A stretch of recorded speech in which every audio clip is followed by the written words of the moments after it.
Hi, everyone. It's Alica Gallagher, and this is There's More to Our Story. Welcome back to There's More to Our Story. It is great to be back. This is a solo episode for me today, and I wanted to share my personal thoughts about the topic of AI, artificial intelligence, and generative AI, specifically with regards to its application in the arts and the entertainment industry. This is a pretty important topic right now in the industry, and it is just one of several issues that are front and center in the contract negotiations with the WGA, the Writers Guild of America, and SAG-AFTRA as well, and their contract negotiations with the AMPTP, the Alliance of Motion Picture and Television Producers.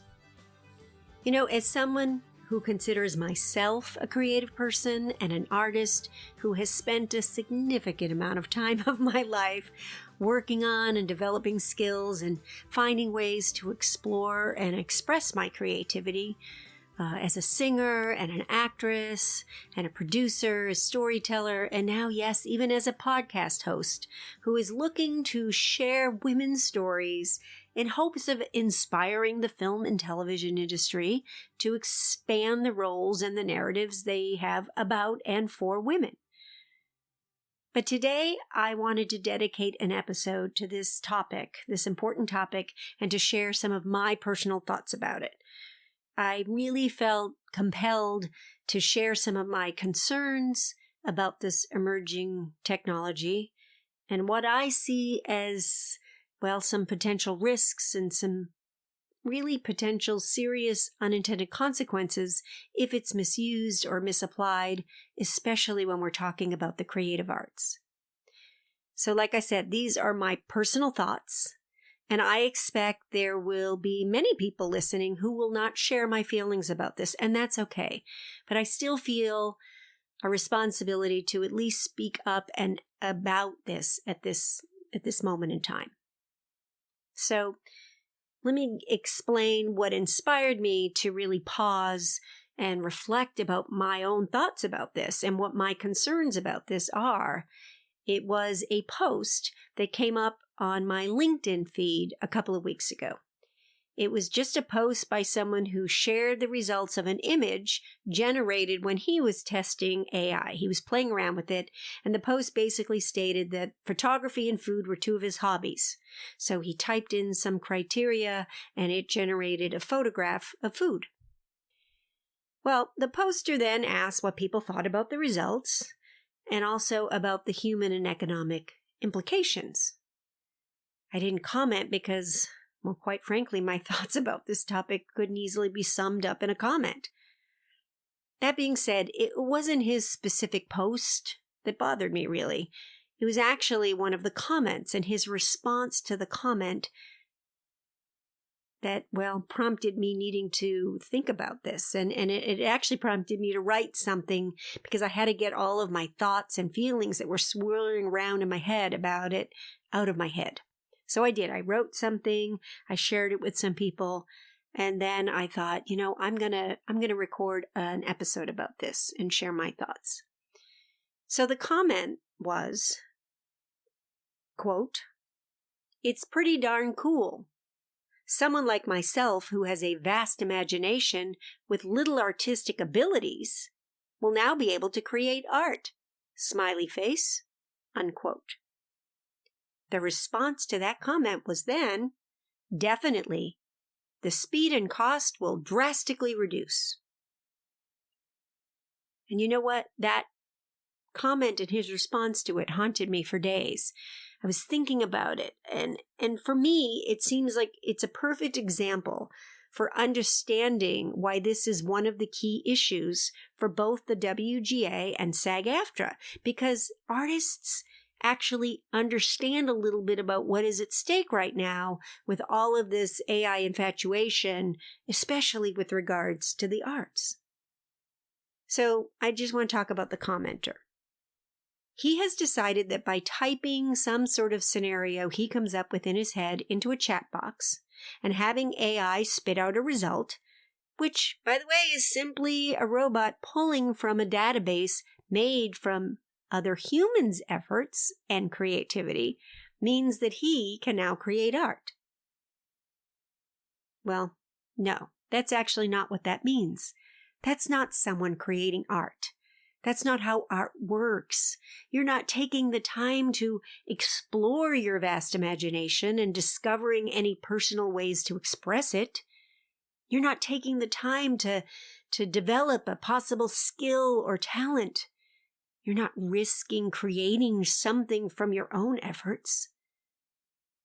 No, there's no risk or feelings or personal expression, or in my opinion, anything remotely resembling the creation of art. But the commenter somehow thinks because he can come up with a description and have a robot spit out a result that by his own admission is beyond his personal capability, it suddenly makes him an artist. You know, if all someone is doing is asking technology to search the web and then replicate the works of actual other humans, and then having it spit out something in the style of those actual artists, that's not you creating art. It may be an efficient way to spit out an AI-generated replica of someone else's art after entering some vast imaginative sentence into a chat box, but it's not creating art. Now let's look at the response. Everything you need to know about the mindset of so many people rushing to embrace AI technology in a simple sentence. The speed and cost will be reduced.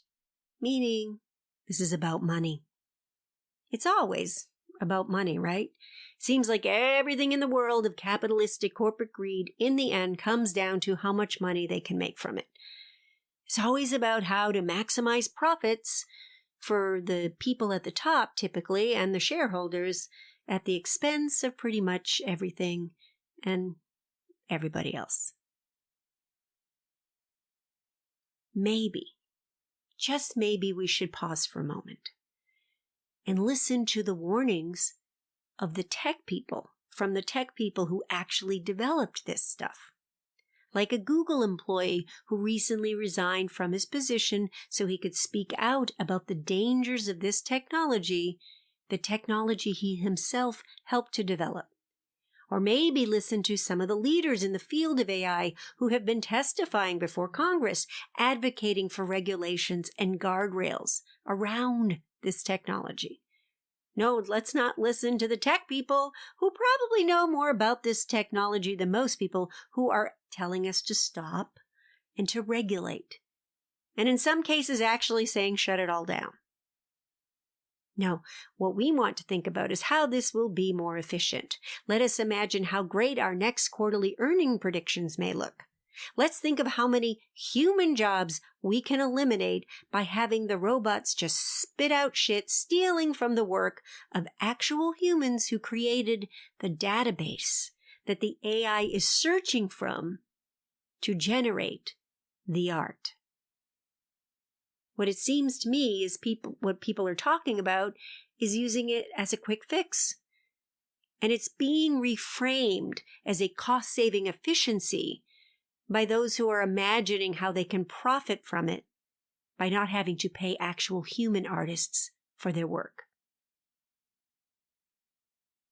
And I really think we need to pause and think about how a piece of technology, which may very well have been developed with the intention of making our lives better, and I have no doubt can have positive uses when applied appropriately, and can be an efficiency tool under some circumstances.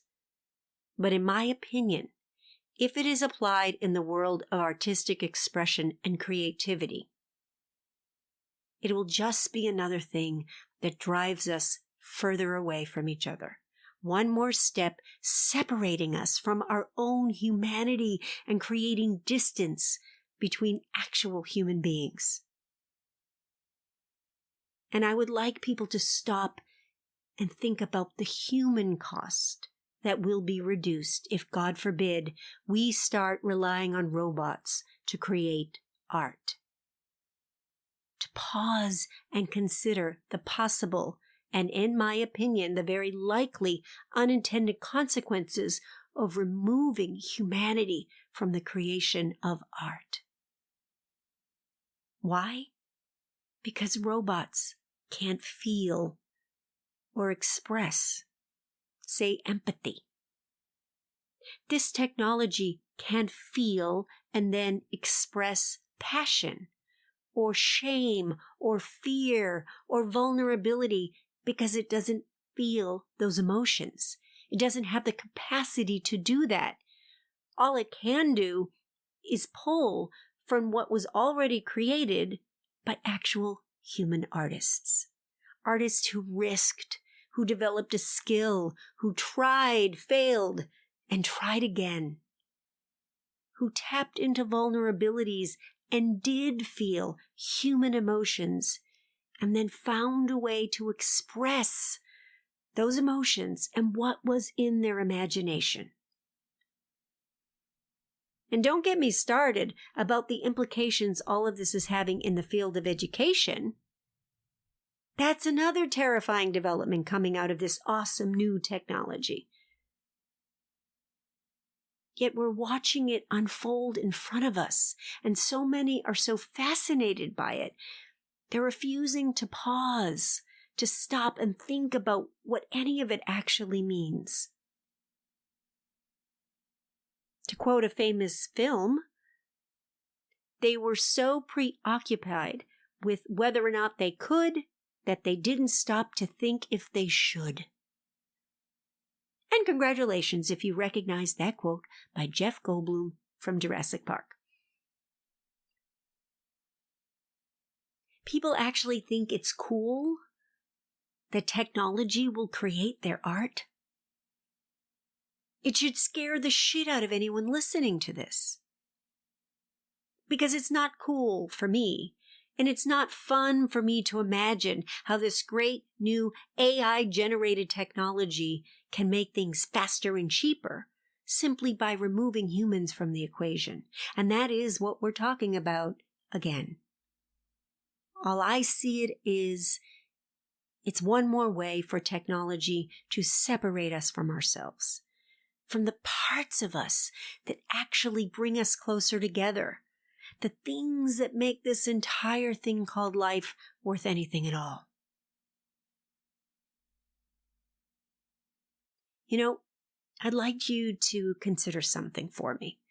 If you're home, or when you get home, if you're listening to this away from home, I'd like you to consider, beyond family members and friends and pets if you have them, beyond the life connections that bring value to your life, our lives, I would like you to think about some of the things that you chose to surround yourself with and how they make you feel. What do you have around you? What do you choose for your home? Do you have books? Are there things hanging on the wall? Any colors or fabrics? Do you have decor and items on your shelves? Do you have a television? Do you spend any time with your loved ones watching a favorite TV series or movie? What about music? Do you listen to music? Do you listen at your home and in your car? All of it. All of what I just named, and so many other things that I haven't, all of those things were created by an artist somewhere along the way.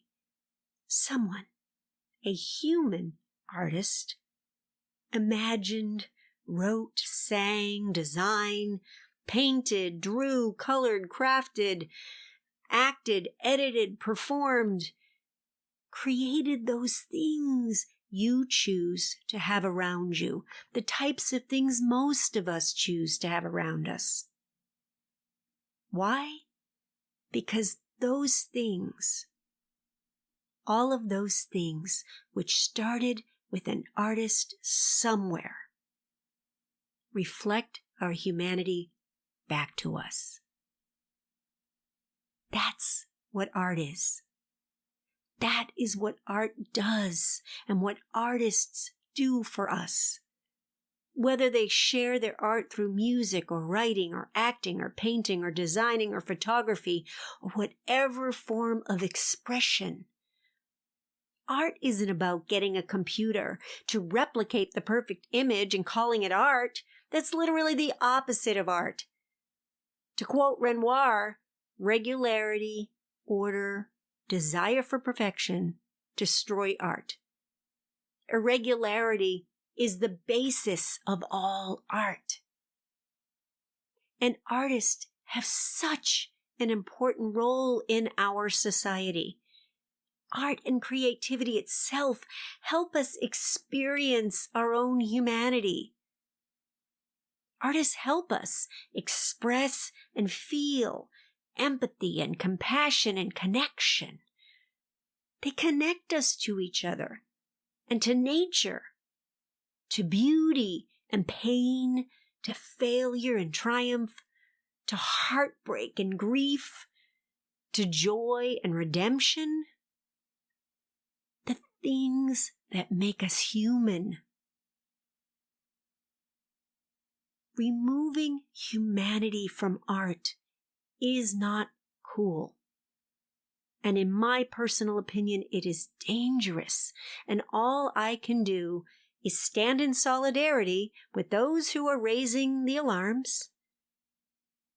Especially in the industry right now, I stand in full solidarity with the WGA and in support of SAG-AFTRA and their negotiations. And in my own way, I want to help raise the alarm, which is why I'm recording this episode. You know, artists understand that the qualities that make life meaningful are the things that make us human. Love, connection, compassion, joy, heartbreak, fear, courage, passion. Those qualities cannot ever be measured by some metric equation on a spreadsheet. Speed and cost reduction is not, nor should it ever be, a standard by which art is measured. Ever. And I'm not saying that when it comes to the film and television industry, there aren't costs associated with it. Of course, there are costs. There are budgets. There are restraints and boundaries in which people have to express their creativity. And I'm not saying the industry shouldn't embrace new technology. It has always and will continue to find new ways to use technology to express creativity. But there are always human artists at the core. That human spark, that human connection at the basis, at the core, must always remain in place. Always. The one thing that I can say I agree with from the original poster's response, if AI goes unchecked, especially when it comes to art, is that the cost will be dramatically reduced. But in my opinion, and this is just my opinion, it's the cost of humanity itself that is at stake.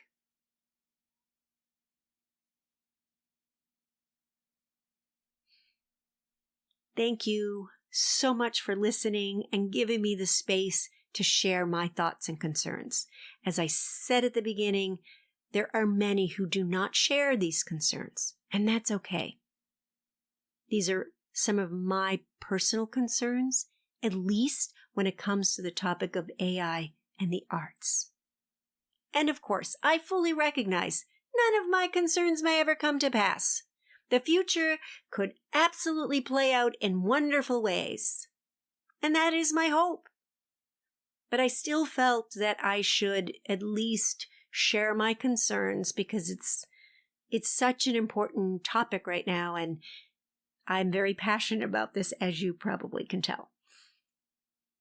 Because, you know, the entertainment industry is an industry that has so much to offer, but it also has enormous reach, an enormous ability to influence and shape culture for the good or the bad. So with that comes enormous responsibility. And right now, as I speak, there are many who are literally standing on the front lines raising alarm bells, who genuinely understand the importance of getting this one right.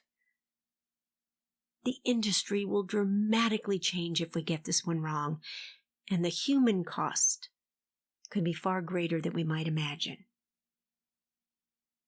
So, that's it. Those are my thoughts. I will be back with a couple of more solo episodes in the future and some great conversations coming up with some new guests that I'm really excited for you to hear. So, thanks again. I'm glad to be back. And always remember, there is always more to our story. There's More to Our Story podcast was created by and is produced by me, Alica Gallagher, your host. Theme music is by Andy Littlewood.